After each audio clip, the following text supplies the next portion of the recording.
Okay, so today we're going to dive into one of those experiences that, let's be honest, pretty much all of us have had.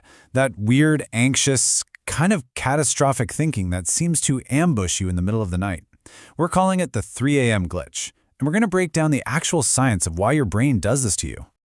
You know the feeling, right? It's 2 p.m., you're crushing it. You feel productive, you're optimistic, you're confident you can handle whatever comes your way.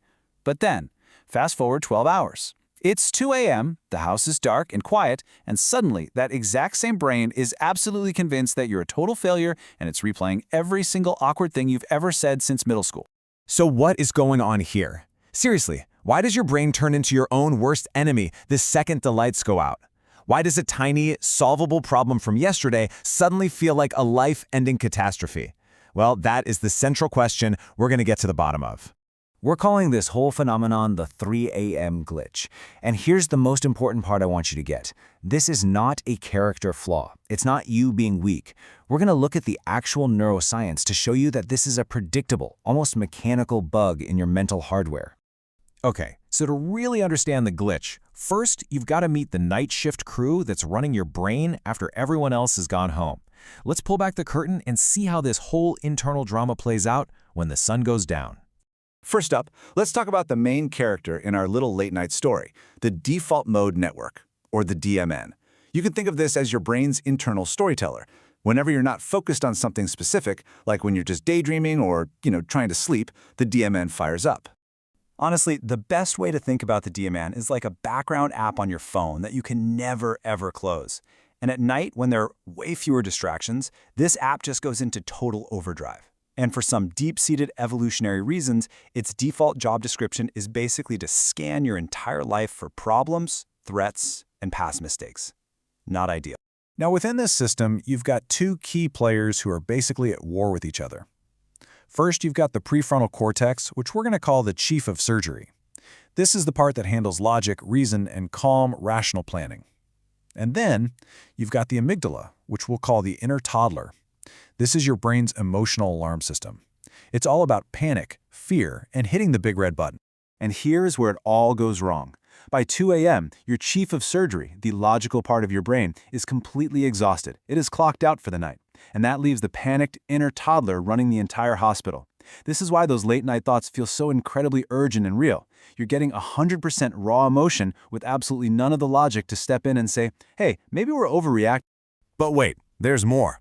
It's not just about the structure of your brain. There's also a full-on chemical heist happening. And this explains why your mood just seems to fall off a cliff right after midnight. It all boils down to this really interesting serotonin trade-off. See, during the day, serotonin acts like your mood armor. It keeps you feeling stable and positive. But as the sun sets, your brain starts converting that precious serotonin into melatonin to help you get sleepy. And the result? By 3 a.m., your serotonin levels are at rock bottom, which leaves you chemically vulnerable to every negative thought that pops into your head.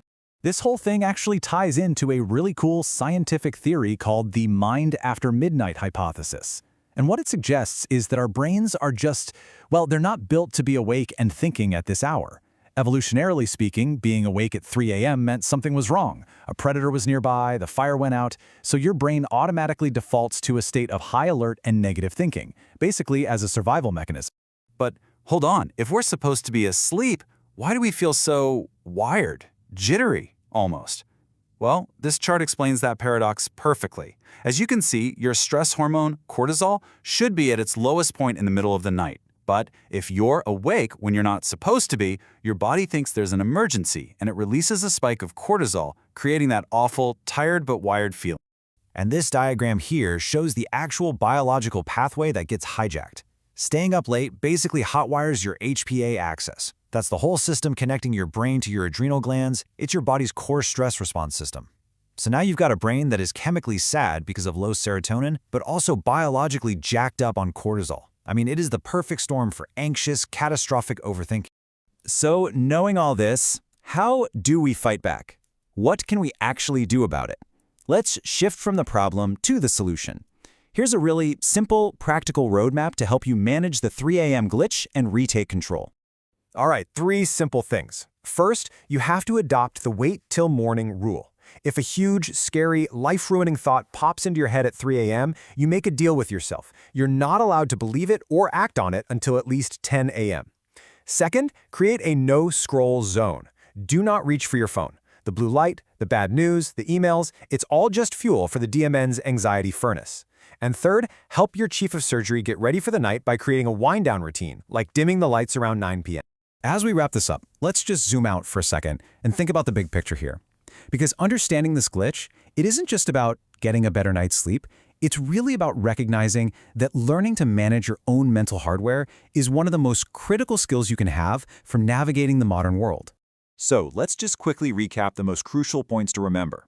At night, your default mode network runs wild, looking for threats, and it has no filter. Your serotonin levels are in the tank, dropping your mood armor. Your brain's logical CEO is asleep at the wheel, leaving the panicky toddler in charge. And by staying up, you are literally triggering ancient, dangerous software in your brain. And your best defense against all this? That simple, wait till morning rule. And that brings us to the single most important takeaway from this entire explainer. Seriously, if you only remember one thing, let it be this.